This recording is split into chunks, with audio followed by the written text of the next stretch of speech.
Welcome, YouTube family, to a new video on our channel. Before we begin, I invite you to subscribe to the channel and hit that bell icon so that you can never miss new and informative videos from our channel. In this video, we will show you valuable coins that may be in your collection and you do not know their worth. Therefore, stick through the video and be blessed. This 1941 Jefferson nickel was produced on a street planchet and is graded by NGC as being in mint state 61. Brown based on Stack's Bowers. The reverse is flush to the lower border while the obverse is flush to the left border.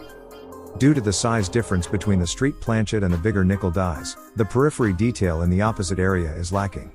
Almost all design components may be seen at least in part. Nevertheless, the date is clearly visible and the majority of the devices have bright, authentically colored antique copper patina with flint gray outlines. These devices are rare and are certain to draw the attention of big mint mistake enthusiasts. We appreciate your presence today. Until then, have fun finding coins. May your collection contain the rarest coins. Please remember to give us a thumbs up. This 1967 Roosevelt dime has an obverse with double die that PCGS has graded as AU53. You would need a powerful magnifying glass to see the doubling in the obverse writing because it is the tiniest. Additionally, this specimen has a collar die clash that doubles as railroad rims on the western rims. This mysterious creature was gone. Jefferson nickel and Miss 67 are here in 1947, a whole set of steps. One of the series' more popular issues is the 1947 P Jefferson nickel. It is only rare with the full steps designation in Miss 66 and higher. Additionally, it is typical up to around MS 65 condition. It becomes rare in MS 66 full steps with only 1 or 200 occurrences likely existing. Less than a dozen or so samples of MS 67 full steps exist, and there are either few or no examples known in better shape.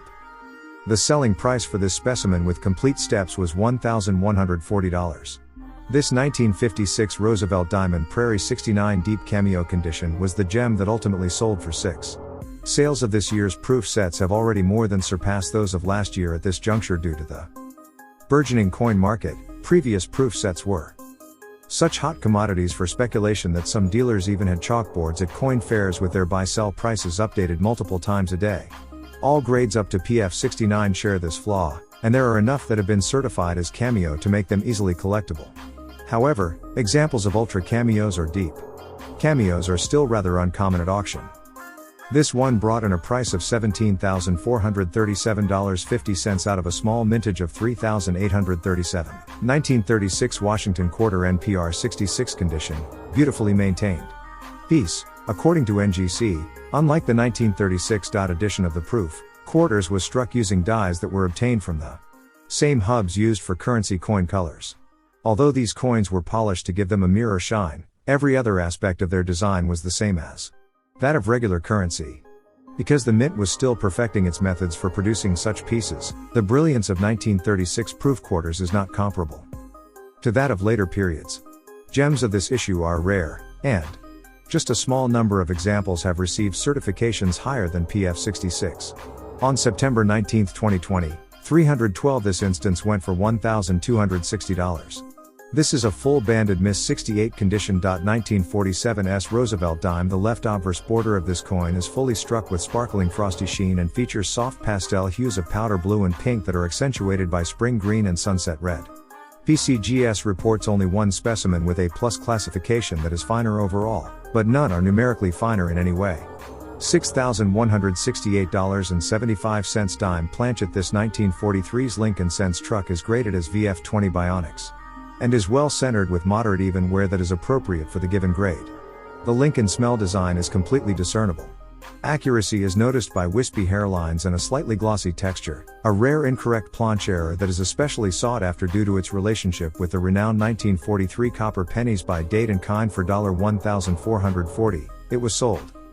This Roosevelt dime from 1948 has entire bands and is in Miss 68 condition. The majority of the obverse is covered by the stunning multicolored iridescence. The beautifully cut, exquisite gem's reverse border contributes to the overall visual appeal that makes it so interesting to look at. Unquestionably, the understated dazzling shine is a crucial feature. A rare union of technical precision and remarkable visual appeal is accomplished when flawless preservation is added. This lovely coin, which is unimprovable and unquestionably within the census of conditions for this era, sold for $4,802. This 1954 D Lincoln cent, Graded in mint state 66+, read by PCGS and verified by CAC, has a repunched mint mark in terms of strike and die state. The majority of 1954 descents were nicely produced. However, spotting and staining are typical of both this issue and the majority of 1950s issues. There are several repunched mint mark variations that have this problem: the threefold blow and a later die state LDS known as D. One of the extra mint markings that resulted from polishing the die to increase its longevity has been eliminated. Number 10 was the one that sold for $1,680. Here's the number 4 coin, a 1953 D Roosevelt dime in Miss 68 condition based on Stack's Bowers. A flush of vibrant multicolored iridescence covers the upper part of the obverse, enhancing the otherwise sparkling surfaces. Both sides have full icy luster that is very flawless, smooth for the designated grade, and full throughout. $20.40 was the final price. A third. This 1962 Roosevelt dime has a star and FT designation from NGC and is in MS 67 condition. Early 1960s dimes were widely hoarded by the BU roll and bag, according to NGC, but many of them were traded repeatedly between owners until they were valuable enough as singles to warrant grading and encapsulation. The outcome is, although there seems to be a greater than typical ratio of full torch examples for a Philadelphia dime, a Miss 67 may be a little difficult to locate. This hard to find specimen sold for $1997.50 in the end. Moving on to this 1951 D Jefferson nickel in Miss 66 condition. This lovely treasure features a billowing mint luster that merges with a delicate champagne pink iridescence on both sides.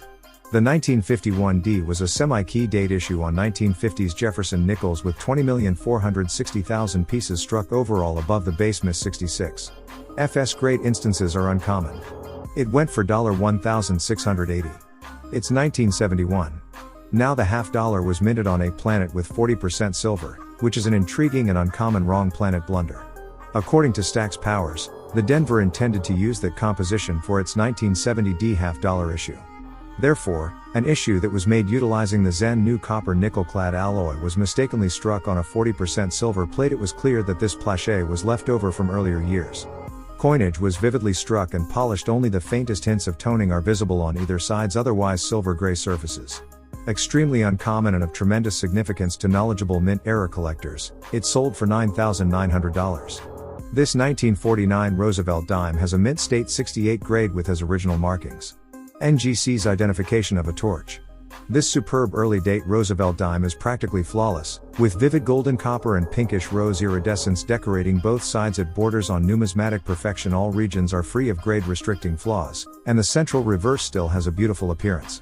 The current piece absolutely cannot be improved upon, having been flawlessly carried out and preserved with the utmost care and expertise. It brought in $19.20 at auction. That is all for today's video. Hope you like it, and don't forget to like, subscribe and share to see more from us. Till then, stay blessed, be happy.